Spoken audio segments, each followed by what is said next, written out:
El invierno boreal se acerca y el presidente de Francia, Emmanuel Macron, y el canciller de Alemania, Olaf Scholz, lo saben. Esto es Realpolitik Room. Bienvenidos. Voilà. Ah, comment ça va? Très bien. Vous allez bien? Ah.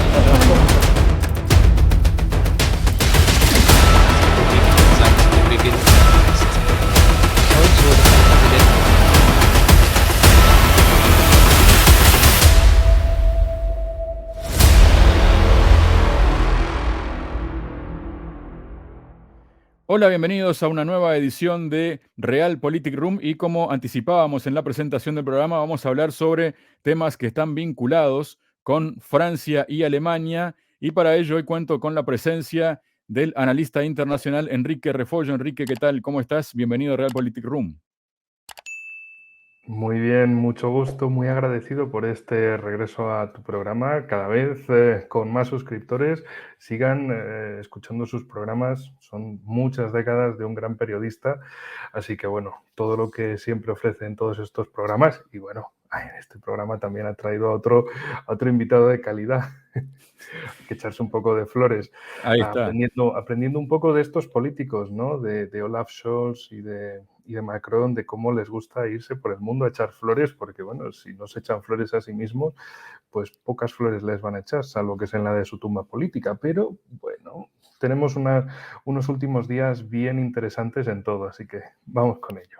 Es verdad, Enrique. Y ya si te parece, vamos a mirar, a presentar un vídeo en el que se cruzan los presidentes de Venezuela, Nicolás Maduro, con el presidente de Francia, Emmanuel Macron, allí en la COP27. Escuchemos el diálogo que se generó aparentemente de forma espontánea, ¿no? Ah, comment ça va? Très bien. Vous allez bien? Ah. Oui, très bien. Alors, comment ça va chez vous? ¿Cómo le va? ¿Cómo está la cosa por allá? Va très bien, excellent. Chaque jour de mieux. Cuando nos visita. Alors, quand est-ce que vous allez nous rendre visite? Il faut qu'on arrive à trouver maintenant un chemin avec tout. Bueno, hay que conseguir un camino. Alberto Fernández, Très bien. Sí, me parece muy bien. él me dice, sí, sí. Tenemos buenos amigos en Et común. nous avons de très bons amis en commun. Exactement. Así Et là es. maintenant, le continent est en Y train de se el recomposer. continente Ah, se bien. está recomponiendo. Et donc, il y a un chemin à trouver. Y un camino que tenemos que Francia seguir. tiene que jugar un papel ahí La France positivo. doit jouer un rôle positif dans tout ça. On essaie. Estamos tratando. Mais moi, je serais heureux qu'on puisse parler plus longuement Pero me encantaría que pudiéramos hablar un poco más. et qu'on puisse engager un travail Y bilatéral. que pudiéramos comenzar un trabajo Eso sí, bilateral pour votre que pays, pour la sea région. útil para el país y la región. A la orden. Pero nous sommes toujours à Por votre allá para la disposition conferencia que tiene, pour la conférence va que un vous enviado. allez avoir. Juan Il y Rodríguez. aura un envoyé, monsieur puedes hablar con Rodríguez, él. si vous voulez Oui. pouvoir parler avec Con él lui en puedes toute hablar. confiance. Confianza absoluta. Monsieur Rodriguez, je peux. Sí. Ok. Él Il y es aura el le président. presidente, él es el Mais presidente c'est de le la président de Asamblea l'Assemblée nationale. Hein. Il y aura le président d'Argentine, Le le président de la Colombie qui seront à Paris. Sí, dans deux sí, jours. sí. Que van a estar en París. Lo vi en la donde- prensa. Oui, j'ai lu ça dans la presse. Perfecto, eso va a salir muy bien. Bon. Ça va être très bien. Président, Président. après ces séquences-là, je vous rappellerai, moi. Yo lo voy a llamar. Seguro. Bueno, a ver por si no escuchábamos bien, ¿no? Muy Lo bien. que Bon. Ça va dice. être très bien. Président, Président. après ces séquences-là, je vous rappellerai, moi. Yo lo voy a llamar. Seguro. Presidente, yo lo voy a llamar, es lo que acabamos de escuchar. ¿Y cómo son las cosas, no? Porque si uno se remonta al año 2019, por ejemplo, uno pone en Google, yo me tomé la libertad antes de, en la preproducción del programa, de poner Google, y allí escribí Macron Guaidó, presidente de Venezuela 2019, y aparecen títulos de periódicos tales como Guaidó se autoproclama presidente de Venezuela. Estos son los países que han reconocido a Guaidó como presidente de Venezuela. España, Francia y Alemania reconocerán a Juan Guaidó como presidente de Venezuela. Y si nos venimos un poco más aquí en el tiempo, y si me lo permites, Enrique, y si me lo permite también la audiencia, si hacemos otra búsqueda en Google también, ¿no? Pero ya con lo que ha pasado en estos últimos días, en estas últimas horas, podemos ver titulares como Macron llamó presidente a Maduro, Macron invita a Maduro a comenzar un trabajo bilateral, Maduro saluda a Macron en intento por normalizar las relaciones, Macron le dice a Maduro que le encantaría hablar, ¿no? Pero si nos remitimos a cuestiones más personales, ¿no? Por decirlo de algún modo, y esto tiene que ver con la cuenta de Twitter del mandatario francés. Esto es lo que él escribía en su cuenta en el año 2019, para ser más exactos, el 26 de enero de 2019. El pueblo venezolano debe poder decidir libremente su futuro sin elecciones anunciadas en 8 días, o sea que estaba dando un ultimátum ya. Podríamos reconocer a Juan Guaidó como presidente encargado de Venezuela para implementar dicho proceso político. Trabajamos conjuntamente con nuestros aliados europeos. Era lo que tuiteaba en aquel momento un Emmanuel Macron, luego de que en una plaza de Caracas se paró allí Juan Guaidó, autoproclamándose presidente y recibiendo todo el apoyo de Occidente, pero resulta que las cosas cambian, pasa el tiempo y aparece Emmanuel Macron diciéndole, señor presidente, a Maduro, diciéndole que quiere reunirse con él, que tienen un amigo en común, que Alberto, me habló muy bien de usted, que nos imaginamos que es Alberto Fernández, ¿no? El presidente de Argentina. Enrique, esto vendría a demostrar gráficamente lo que es la diferencia entre el ideologismo y la geopolítica, ¿no? O como decía aquella vieja frase, la necesidad tiene cara de hereje, y todo esto coincide con que se acerca el invierno en Europa y hay problemas con los recursos energéticos y los hidrocarburos, ¿no? Sí, con otros muchos recursos también, con la cuestión alimentaria. Desde luego, la situación ha cambiado mucho en 2019. 2019 es aquel año anterior a la pandemia, aquel año donde no había nada de confinamientos, de restricciones, de vacunas, etcétera. Lo que ha cambiado el mundo desde aquel 2019, en el que pensaban que sería el momento para derribar al gobierno de Nicolás Maduro y acabar con el chavismo en Venezuela, ya con su proxy definitivo, que era Juan Guaidó. La cuestión es que Juan Guaidó ha seguido en el congelador geopolítico hasta básicamente pasar a la historia por la vía de los hechos, es decir, lo usaron, lo tiraron y se olvidaron de él. Una señal que también podría ser interesante para otros proxies, como por ejemplo Navalny en Rusia o Tijanovskaya en Bielorrusia, de que si los pueden usar como proxies contra un gobierno, los usarán, y cuando les deje de ser útiles, pues hasta luego, caballero, me voy a buscar otra cosa. Y en este caso es muy interesante también cómo Macron va ahí buscando el contacto, buscando el señor presidente, y el Maduro es peculiar, como le dice, bueno, va a ir ahí Jorge Fernández, es un hombre de mi confianza. Jorge Rodríguez. Perdón, Jorge Rodríguez, ya lo equivocaba, lo mezclaba con Alberto Fernández, con el presidente de Argentina. Ya de, oye, que te manda Jorge, que es de la confianza. Ahora te vas a reunir con el que yo te mande. Y le vas a contar y le vas a cortejar geopolíticamente a él. Y le vas a decir todo lo que tú quieres. ¿Qué pasa? Que bueno, la situación de la energía en Europa es cada vez peor. Intentan buscar cada uno de los países diferentes fuentes de energía. El caso de Venezuela, lo más llamativo es el petróleo. En el caso de Europa, pues también lo buscan con Turquía, aunque bueno, Turquía es para un programa aparte. También la cuestión argelina del gas a través de Italia y que llegue a Alemania, es decir, acabar buscando nuevos suministros, pero al fin y al cabo hay una cuestión, y ahí nos vamos al lado alemán, con Scholz. Ahí está, pero antes de que arranque justamente quería compartir este vídeo que lo vamos a presentar sin audio porque son apenas 5 segundos y creo que la imagen es bastante contundente como para tener un audio por detrás, que en todo caso sería un audio en alemán, ¿no? Vamos a verlo, un momento. Ahí se ve como una situación un poco incómoda por la que atraviesa, y vamos a repetirlo, ¿no? El canciller alemán, porque parece como que lo mira como esperando que Xi Jinping le dé la mano, y Xi Jinping lo que hace es enseñarle el camino, ¿no? Nada más. No hubo ese apretón de manos, ¿no? Así es, de hecho este vídeo se hizo bastante viral en días anteriores porque precisamente Scholz, desde Alemania, en un avión cargado con grandes empresarios alemanes, va a visitar a Xi Jinping a China, y la recepción no tiene ni un saludo ni el clásico apretón de manos de bienvenido aquí, sino como de, bueno... Que además, supuestamente, perdóname la interrupción, Enrique, supuestamente querían ir 100 empresarios alemanes, y terminaron pudiendo ir, no sé por qué, apenas una veintena, ¿no? Claro, la cuestión es que ahora todo el mundo intenta, bueno, Alemania, para los espectadores, seguro que la mayoría lo saben, Alemania no es un país desde un punto de vista político. Desde un punto de vista político es un país bajo ocupación, pero es una potencia económica. Básicamente Alemania desde 1945 se ha configurado como una potencia económica y Creo todo que lo que aquí tiene vale aclarar que es... la potencia económica se dio gracias a una combinación de cuestiones, ¿no? Como por ejemplo recibir energía barata de parte de Rusia y poder revender a otros precios esa misma energía que recibía de Rusia, entre otras cosas, ¿no? Y la potencia industrial formada en Alemania ya desde finales del 19, lo que la llevó a ser la primera potencia continental, incluso superar a Francia. Pero bueno, la cuestión es que Alemania siempre le ha quedado eso, la parte económica. Lo que ven es que con el corte de suministros desde Rusia, por las sanciones, por la guerra, etcétera, y sobre todo por las presiones de Estados Unidos para que Alemania corte todos los lazos con Rusia, pues han dicho, bueno, caballeros, pues habrá que ir a buscar otro mercado, ¿no? Habrá que ir a buscar a China, porque si básicamente China, digamos, es el alfa y el omega en la cuestión.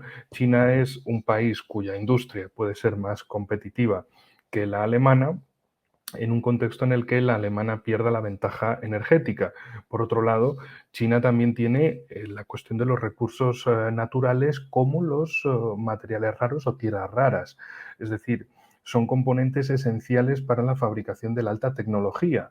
Si Alemania quiere destacar en la fabricación de alta tecnología, necesita también tener un proveedor de esos recursos y de una forma barata. De ahí también las quejas de von der Leyen, por otro lado, con que, bueno, China tiene demasiado y que podría venderlo de una forma más barata y hacer algún tipo de convenio comercial con Europa. Y bueno, en definitiva es buscar cómo salvar a Alemania de las propias trampas en las que se ha dejado arrastrar por Estados Unidos. Por otro lado, también en la semana anterior, Blinken enseguida fue a echarle la bronca a Alemania, a Scholz, para decirle, ya, a ver, ¿qué es lo que haces con China? Porque claro, hay que entender que para Estados Unidos, Rusia y China son sus dos enemigos y no son enemigos declarados en una conspiración, sino enemigos declarados en su propia estrategia nacional. Es decir, viendo a Rusia como un enemigo militar y viendo a China como un rival económico. Lo que quieren desde Estados Unidos es que Europa deje de ser que pueda ejercer incluso como actor económico relevante a nivel mundial al unirse hacia Rusia y China. Desde un punto de vista de la teoría geopolítica, esto se puede ver como la transformación de esa zona costera, de ese Rimland europeo, orientado hacia el poder de la tierra, hacia la telurocracia, hacia Rusia y China, y no hacia la talasocracia, hacia el poder del mar del eje anglosajón de Reino Unido y de Estados Unidos. Otro papel intermediado es el cordón sanitario, esa idea de hace más de 100 años de Reino Unido de crear una serie de países que dividan Europa entre Francia y Alemania por un lado, como la Europa occidental, y luego Rusia por el otro, en Oriente. Y haya países, especialmente Polonia y los países bálticos, que son los que antes y ahora siguen ejerciendo esa labor al servicio ya no solo de Reino Unido, sino también de Estados Unidos, como cordón sanitario, como espacio intermediado entre la Europa continental y Rusia. Es decir, para que los espectadores también tengan esa interpretación fruto de la propia teoría geopolítica de más de 100 años de antigüedad, que se repite sistemáticamente en todas las ocasiones. Por otro lado, volviendo a los temas que nos atañen de Alemania y Francia, tenemos que Francia intenta buscar sus arreglos allá por donde puede, porque se da cuenta de que, bueno, al final es un país que necesita sobre todo suministradores de uranio para sus centrales nucleares, que ellos van a seguir con su política de energía mediante nucleares. Alemania ha cambiado esa cuestión.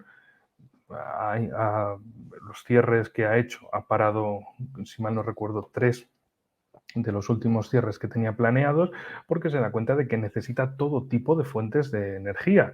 Sin fuentes de energía no hay industria, no hay sociedad, no hay nada. Y Alemania ya no solo sería una ficción política, sino también una ficción económica, y se verían superados por una Polonia que formaría ese eje del cordón sanitario anglosajón, que se llevaría las principales ventajas, o eso esperan llevarse desde Londres y Washington, aunque como hemos visto, Guaidó también pensaba que iba a ser muy presidente de Venezuela, y cuando la situación se ha puesto fea, se han olvidado de él y han pasado al realismo geopolítico, a la realpolitik. Y oye, en Venezuela, ¿quién manda? ¿Maduro? Pues vamos a hablar con Maduro porque necesitamos lo que ellos tienen ahí a un buen precio. Y ellos también en Venezuela, ante todas las carencias que tienen, podrían necesitar muchas cosas de las que se fabrican en Francia, y así, además de salvar la situación interna por el lado de la energía, tal vez también por el lado de los alimentos, que es un tema que no debemos olvidar, y luego a cambio empresas francesas le venden aquellos suministros tecnológicos que, bueno, Venezuela no tiene. Y por Enrique, el lado hablabas, alemán, más de lo mismo. perdón, justamente, ¿no? Ya que iba justo para el lado alemán y que hablabas de ficciones, ¿no? Y que hablabas de Realpolitik, el mismo día que Scholz visitaba Alemania, se publicaba en Deutsche Welle que Burrell pide evitar la dependencia de China, ¿no? Y por otro lado, y digamos, sin intentar salirnos tanto de la cuestión que estamos tratando, también, por ejemplo, tenemos otra publicación, pero en este caso que tiene que ver con Argentina. Empresa china anuncia inversiones en litio en Argentina por más de 2.000 millones de dólares. No está vinculado, pero sí a la vez, ¿no? Sí, básicamente, para entenderlo y resumirlo de una forma rápida, hay que ver cómo, tanto que se ha hablado de la dependencia de Rusia, de que es muy malo depender de Rusia. De la dependencia energética se pueden decir muchas cosas. Dependencia de, bueno, en todo este 2022 hemos visto las numerosas críticas a países europeos, desde la Unión Europea y desde Estados Unidos y Reino Unido, de que qué malo es depender de Rusia. Oh, no le compréis a Rusia, depender de Rusia. Comprad mejor a Estados Unidos. Eso no es dependencia. Además, a un precio más caro. No es dependencia, es un buen negocio. Negocio para ellos, no para nosotros. Y como Alemania, bueno, ha visto que, vale, las presiones con Rusia, la guerra, venga, vale, os compramos la cuestión, qué malos son, qué cosas más malas hacen, venga, lo que queráis, pues vamos a hablarle a partir de aquí al otro actor económico relevante en el mundo, que es, bueno, básicamente China. Y también China es malo tener relaciones comerciales con ellos. También qué mala es la dependencia de China. Pero la cuestión es, ¿qué ofrece la Unión Europea a cambio? Es decir, las políticas verdes, las políticas de cerrar nuestras fuentes de energía, como pasa en España con las demoliciones de centrales térmicas, todas esas políticas vienen de Europa. Y ahí nadie pensaba, oye, a lo mejor no está bien cargarse nuestras fuentes energéticas porque a lo mejor un día las vamos a necesitar. Y bueno, pasa en España de forma recurrente esos debates, esas trifulcas con que piensan algunos que se puede llenar todo el país de baterías y con molinos con energía eólica y con algunas placas solares, pues vamos a poder subsistir con toda la energía. Y eso no es así. Se necesitan muchos recursos naturales, energéticos, para mantener toda la sociedad y toda la economía en funcionamiento, y en especial para la industria son necesarios los minerales, digamos, habituales como hierro o níquel, y también la cuestión esa de las tierras raras, porque sin eso no hay la carrera tecnológica. Y bueno, a propósito de China, Enrique, vamos a ver algo que puede resultar bastante interesante. ¿Qué estamos viendo allí, Enrique? Sí, es una imagen interesante que encontré en Twitter muchos tuiteros de China señalan, o digamos, gente cercana a China, siempre remarcan que desde Occidente señalan el apocalipsis constante, prevén el apocalipsis constante que va a acontecer en China, que en breves es la disolución de China, que va a caer la República Popular de China, se acabó el comunismo, pero bueno, es un apocalipsis que nunca llega del todo, es decir, nunca llega, siempre se posterga y bueno, no deja de ser interesante también en este contexto de cómo, bueno, Francia mira a otros países, en África o en América, Alemania mira hacia Asia, hacia China en concreto, y desde el ámbito anglosajón siempre están anunciando el fin de China, el apocalipsis total de que, bueno, China se va a disolver, China va a desaparecer, más propiamente la República Popular de China, es decir, la China comunista, y esto es lo mismo que vemos en repetidas ocasiones, por ejemplo, con Rusia, donde también dicen que el colapso de Rusia es inmediato, que va a desaparecer como país, va a caer no solo Putin, va a desaparecer Rusia, se va a fragmentar en micropaíses. Lo mismo también decían de Irán, de que a través de las protestas va a caer la República Islámica de Irán, se va a fragmentar el país. Es decir, para entender como cierre de este programa, cómo cuando hay países que intentan ejercer sus propias políticas, realizar y desarrollar su propio camino en el mundo, siempre va a haber grupitos de anglosajones del eje Londres-Washington dedicados a hacer todo lo posible para que fracasen esos proyectos en común y no solo que fracasen a nivel político o económico, sino hacer que sus propios competidores desaparezcan. Es decir, ahí es nada para que luego se diga de quién está haciendo injerencias sobre quién y de cómo este tipo de elementos están absolutamente normalizados, esas llamadas a que cualquier país que se oponga al eje anglosajón, al eje Washington-Londres, todos esos países están condenados a la destrucción, a la desaparición de todo lo que representan. De forma absoluta y tajante, que van a desaparecer como sistemas políticos, incluso bueno, con la cancelación y los intentos por arrasar con la cultura rusa. Bueno, en China, una falta de aprecio, digamos, del lado occidental y de, a la mínima que pueden, calificarlos de cultura de salvajes. Pero bueno, en estos casos, volviendo al ámbito económico, pues lo que triunfa es quien tiene la industria, quien tiene los recursos naturales a todos los niveles, es decir, los minerales, los estratégicos para la carrera tecnológica, también cuestión alimentaria, que es el tema fundamental que ha estado dando vueltas en Europa durante todo este 2022, no solo, ay Dios mío, a ver qué va a pasar con la energía, sino vamos a morir de hambre todos. Bueno, esas cuestiones al final los países, como presidentes, incluso siendo Macron o siendo Scholz, pues tienen que resolverlos, porque si quieren ganar las próximas elecciones, por ellos o por su partido, el que representan, o su grupo político, pues necesitan que la situación se sostenga. Si no se sostiene, va a llegar otro al poder o ellos mismos y todos sus negocios y de su familia política o familia de sangre, pues van a perder. Y eso significa que, bueno, hasta su riqueza personal se va a ver afectada si fracasan en ello. Y es aquí cuando se nota que no hay ningún tipo de occidente colectivo, de alianza, de el mundo libre, como le gusta decir a Estados Unidos y a Reino Unido. No hay nada de eso, hay el mundo sometido y el mundo que busca otro camino. Lamentablemente, en este mundo no hay nada más. Un mundo lleva un rumbo de choque contra el resto, que es el mundo anglosajón de Estados Unidos, el mundo hegemónico, y el resto de países intenta a salvarse como puede, a alejarse de la quema y a crear una serie de estructuras para colaborar entre sí y, bueno, beneficiarse del comercio conjunto. Pero bueno, la debilidad política no solo está reflejada en España, como un país hispanohablante en Europa, donde Pedro Sánchez pues no se le ve nunca en política internacional.